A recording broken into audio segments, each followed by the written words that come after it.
सर्वसाधारणले नोट तथा सिक्का छाप्ने बैंक, अन्तर्राष्ट्रिय व्यापारीहरूले विदेशी विनिमय स्वीकृति दिने बैंक, बैंक तथा वित्तीय संस्थाले वित्तीय अभिभावक अर्थात् नियामक, सरकारको ढुकुटी सञ्चालक तथा सल्लाहकार भनेर चिनिने नेपाल राष्ट्र बैंक मुलुकको केन्द्रीय बैंक अर्थात् मौद्रिक अधिकारी हो।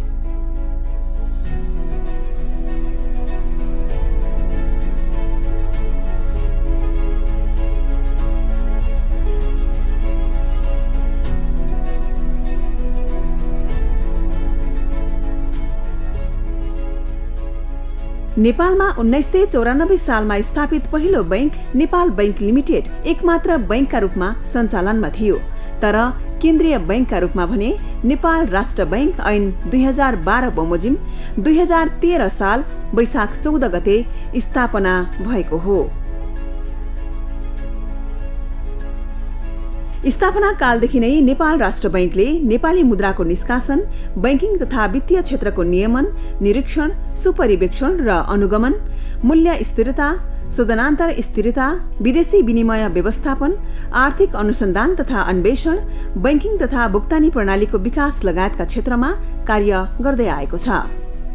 नेपालको वित्तीय प्रणाली अत्यन्तै सुरक्षित, स्वस्थ र सबल रूपमा रहेको छ र त्यही हिसाबले हामीले समग्र सबै पब्लिकको पनि कन्फिडेन्स अथवा विश्वास प्राप्त गरिरहेका छौँ र साउथ एसियन रिजनमै नेपालको वित्तीय प्रणाली, नेपालको ब्याङ्किङ सिस्टम चाहिँ सबल र साउन्ड रहेको बेहोरा म अनुरोध गर्दछु। नेपालको वित्तीय प्रणाली यति सबल रहिराख्दाखेरि चाहिँ हामी कहाँ अहिले वित्तीय सिस्टममा प्रचुर मात्रामा आधुनिक चाहिँ सिस्टमको प्रयोग भइरहेको, प्रविधिको प्रयोग भइरहेको हामी पाउँछौँ, जसको फलस्वरूप हामी के देख्छौँ त भन्दा घरमै बसी अफिसमै बसी अनलाइन मार्फत अर्थात् क्युआर मार्फत अर्थात् कनेक्ट आइपिएस मार्फत हाम्रा भुक्तानीहरू, इभन मोबाइल मार्फत हाम्रो ब्याङ्किङ सुविधाहरू हामीले लिइरहेछौँ।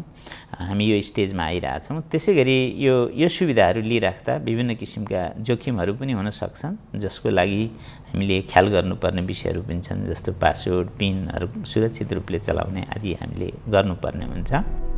वित्तीय क्षेत्रमा आएको विस्तार र सूचना प्रविधिमा आएको व्यापकतासँगै जनताको वित्तीय समावेशीकरणमा प्रविधिले महत्त्वपूर्ण भूमिका खेल्दै आएको छ।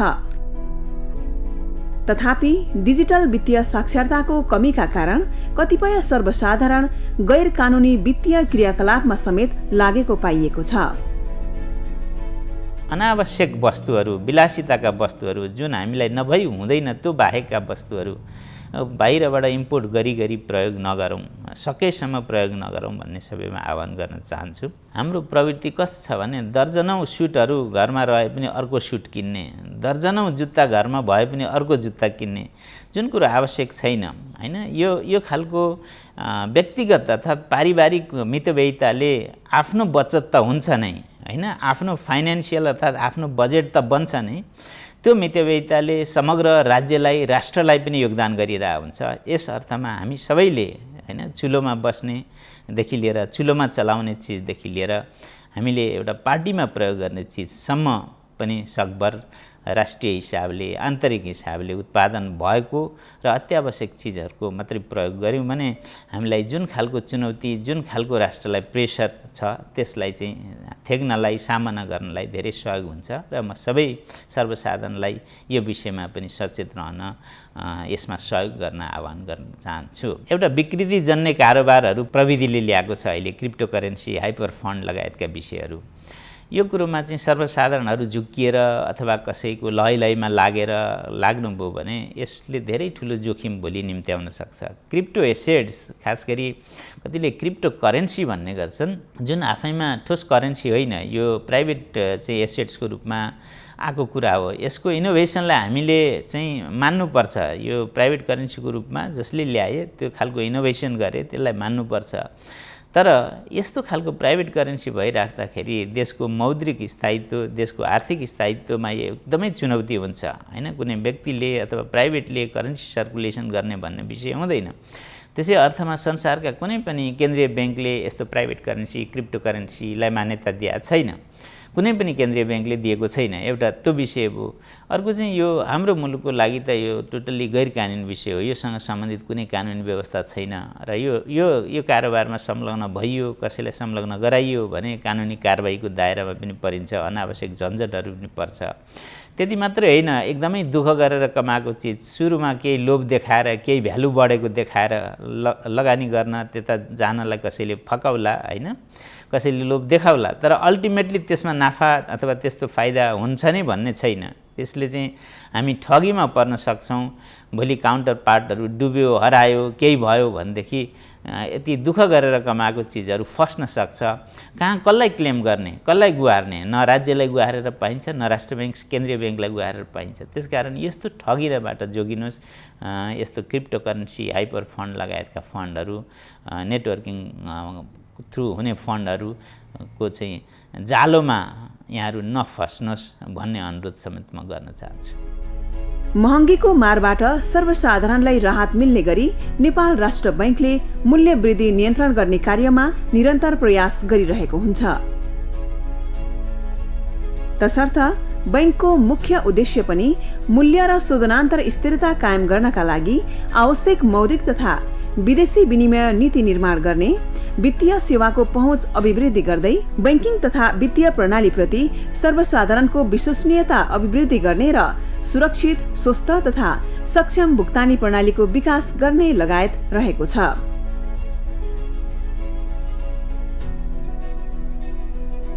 त्यस्तै बैंकले कोभिड-19 महामारीका कारण संकटमा परेको व्यवसायको उत्थानका लागि विभिन्न सहुलियत तथा पुनर्कर्जा प्रदान गर्नुका साथै कर्जाको सामाव्याज भुक्तानीमा छुट दिने व्यवस्था गरेको छ।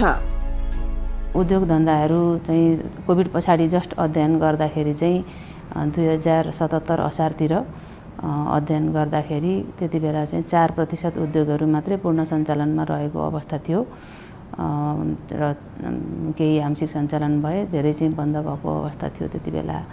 अब यो परिस्थितिलाई ध्यानमा राख्दै र चाहिँ अन्य प्रभावहरू पनि कम गर्नका लागि, पुनरुत्थानको दिशामा अगाडि बढाउनका लागि, आर्थिक पुनरुत्थान गर्नका लागि नेपाल राष्ट्र बैंकले चाहिँ विभिन्न नीतिगत व्यवस्थाहरू गर्यो।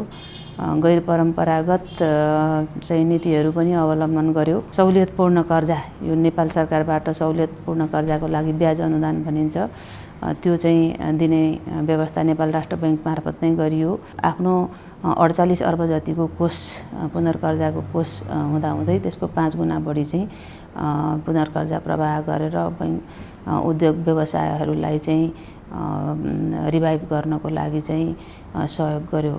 यो चाहिँ अति प्रभावित, मध्यम प्रभावित, न्यून प्रभावित भनेर उद्योगहरूलाई विभिन्न वर्गमा वर्गीकरण गरेर त्यसको आधारमा चाहिँ पुनर्कर्जा सुविधा चाहिँ प्रदान गरिएको थियो। त्यस्तै जस्तो त्यो अहिलेसम्म त्यो पुनर्कर्जा चाहिँ 254 अर्ब चाहिँ स्वीकृत भइसकेको छ र 106 अर्ब चाहिँ आउटस्ट्यान्डिङ बगौता रहेको छ। त्यस्तै व्यावसायिक निरन्तरता कर्जा भनेर उद्योगहरूको चाहिँ श्रमिकहरूको चाहिँ ज्याला पारिश्रमिक भुक्तानी गर्नका लागि र चाहिँ ती उद्योगहरू सुचारू हुन् भन्ने हिसाबले चाहिँ व्यावसायिक निरन्तरता कर्जा भनेर चाहिँ त्यो पनि उपलब्ध गराउने चाहिँ व्यवस्था गर्यो। अहिलेसम्म त्यो कर्जा चाहिँ 113 अर्ब जति चाहिँ प्रवाह भइसकेको छ।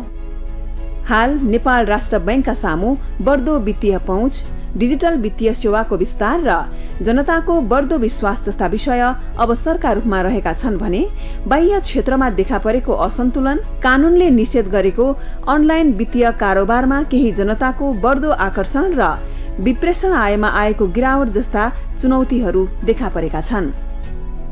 यी सबै चुनौतीको समाधान गर्न बैंक निरन्तर रूपमा क्रियाशील रहेको छ। नेपाल राष्ट्र बैंकले नेपाल राष्ट्र बैंक ऐन 2058 मा उल्लेख भएका उद्देश्यहरू हासिल गर्ने दिशामा आफ्ना गतिविधिहरू चाहिँ अगाडि बढाइरहेको छ। त्यसै अनुसार चाहिँ आफ्नो स्ट्र्याटेजिक प्लान पनि, चौथो स्ट्र्याटेजिक प्लान पनि बनाएको छ र सोही अनुरूप चाहिँ सबै विभागहरूले आफ्नो वार्षिक कार्ययोजना बनाएर सो अनुरूप राष्ट्र बैंकका कार्यहरू चाहिँ सम्पन्न भइरहेका छन्।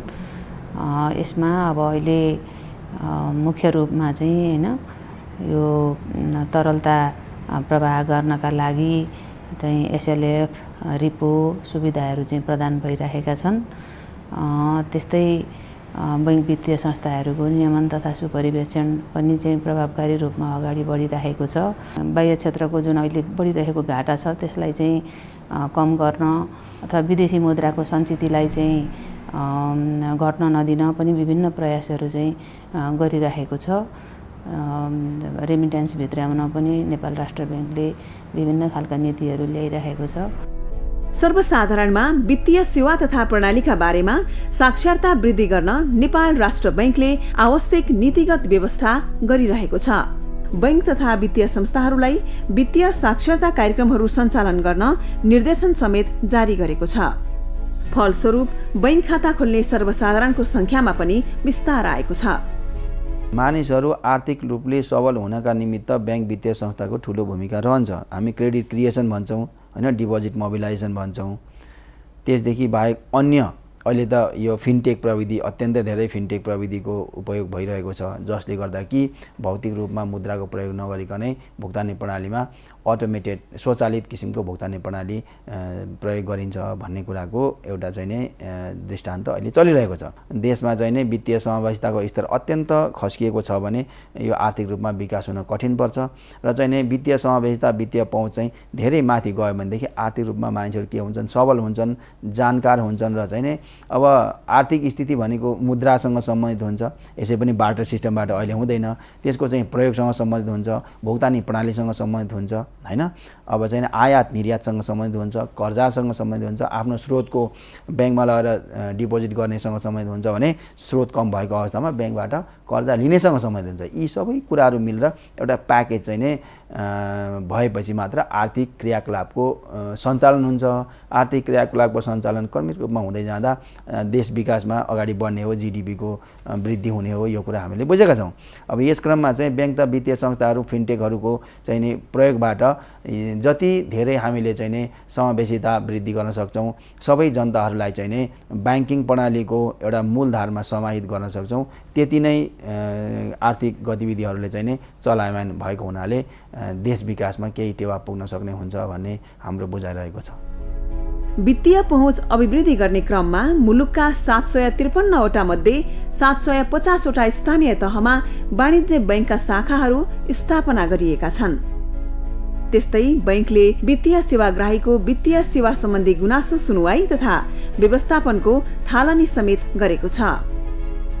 हामी कहाँ बैंक वित्तीय संस्थामा रकम जम्मा गर्न, निक्षेप जम्मा गर्न जाने, बैंक वित्तीय संस्थाबाट कर्जा लिने, त्यसै गरी चाहिँ नि यो एटिएम चलाउने हैन, अनि त्यसपछि यो अरू हामी बैंक वित्तीय संस्था नभए पनि यो वित्तीय समावेशितामा प्रयोग हुने हामी पिएसपी, पिएसओ भन्छौँ, payment service operator, payment service provider भन्छौँ, जो चाहिँ नि हामी अहिले भन्छौँ नि यो वालेट लगायतका संस्थाहरू।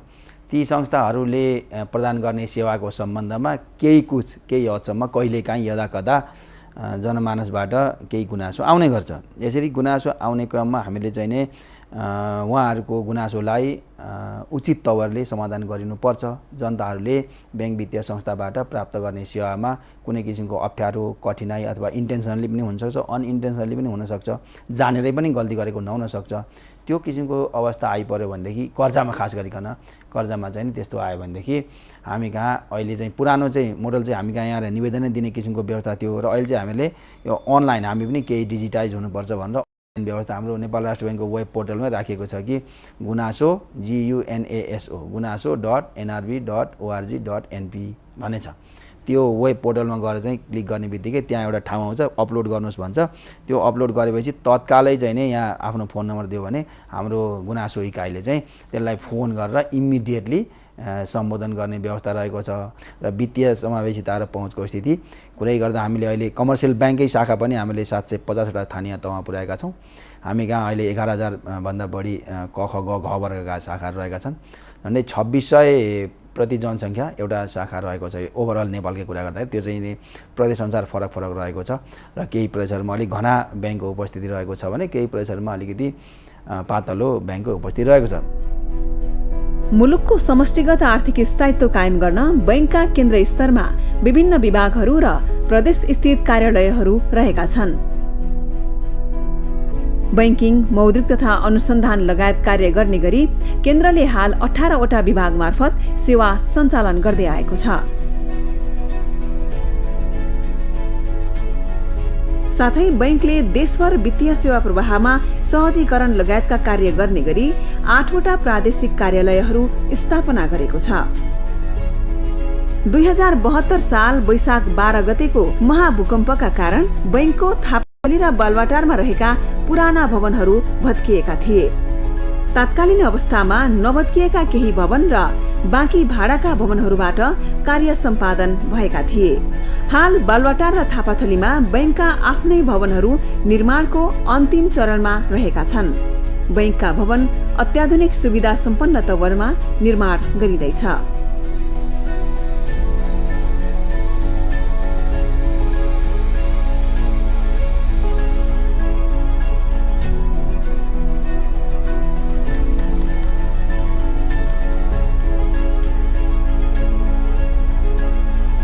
हामीले चाहिँ अन्तर्राष्ट्रिय स्तरको भवन बनाएको हो।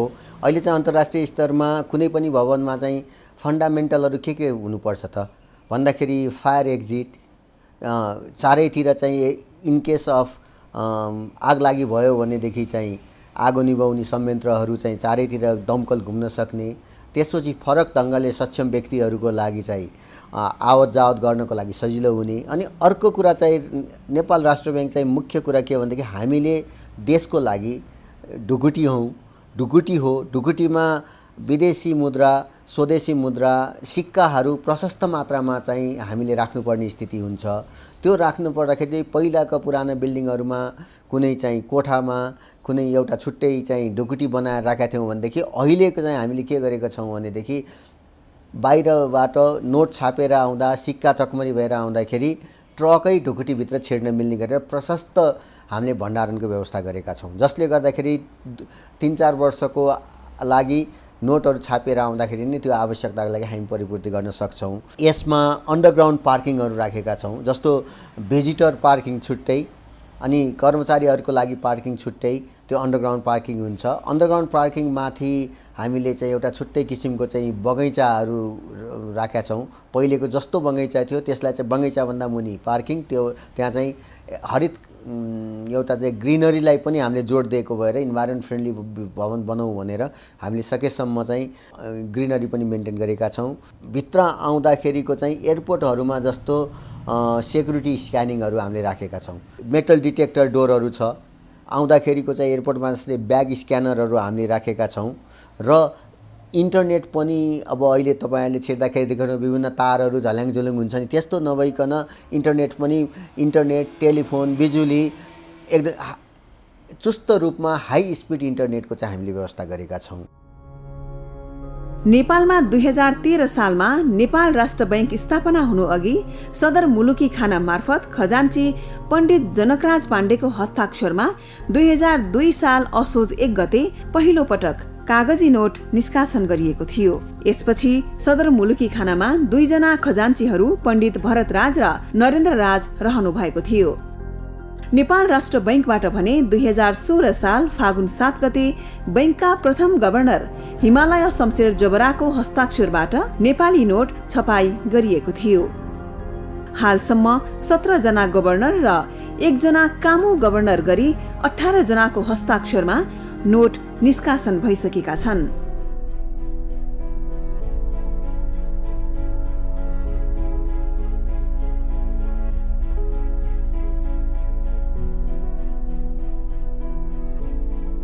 बैंकले मैलिएका, फाटेका, च्यातिएका, डढेका र चलन चल्तीमा ल्याउन नमिल्ने प्रकारका नोटहरूलाई परम्परागत रूपमा जलान गर्दै आएको थियो।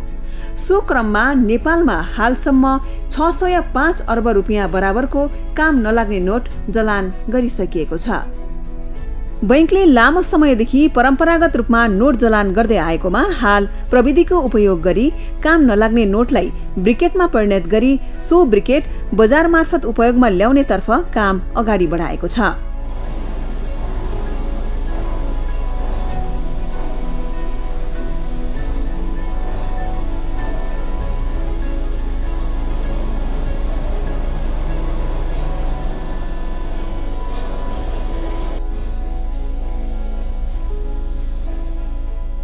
काम नलाग्ने नोटलाई ब्रिकेटमा परिणत गर्ने कार्यको औपचारिक उद्घाटन भने नेपाल राष्ट्र बैंकको विराटनगर कार्यालयबाट 2078 साल फागुन 13 गतेबाट गरिएको हो।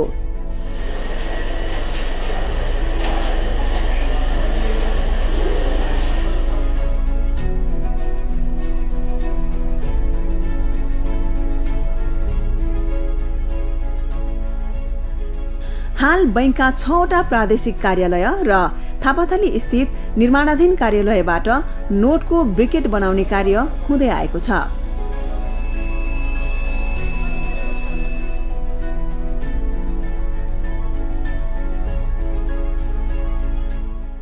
हामीले 2022 सालदेखि नोटहरू जलान गरेको अभिलेख हामीसँग छ। अहिलेसम्म आइपुग्दाखेरि हामीले काठमाडौँ उपत्यकामा को हकमा चाहिँ थापाथली स्थित कार्यालय र त्यसै गरेर बाहिर चाहिँ हामीले नेपाल राष्ट्र बैंकका 7वटा कार्यालयमा हामीले विगतमा फर्नेसमा चाहिँ राखेर पुराना झुत्रा नोटहरू अथवा रातो स्लिप लगाएका नोटहरू जलान गर्दै आएको।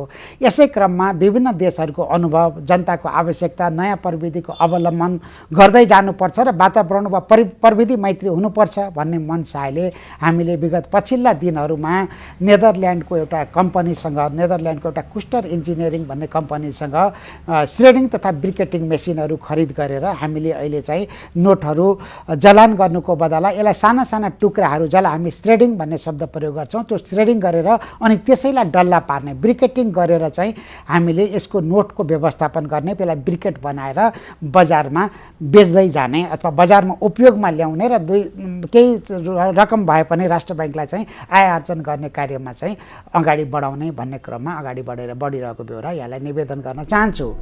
नेपालमा सिक्का टकमरीको कार्य पनि यसै बैंक अन्तर्गतको काठमाडौँ स्थित टक्सार महाशाखाबाट हुँदै आए तापनि पछिल्लो समयमा चलन चल्तीका सम्पूर्ण सिक्काहरू विदेशमा नै टकमरी गरी आयात गरिन्छ।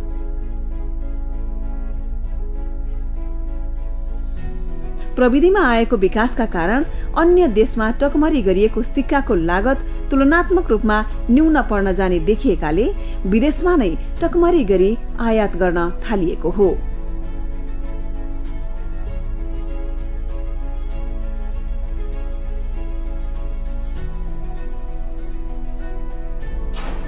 यद्यपि सुनका असर्फी र राज्यबाट विभिन्न अवसरमा प्रदान गरिने तकमा निर्माण लगायतका कार्य टक्सार महाशाखाबाट हुँदै आएको छ।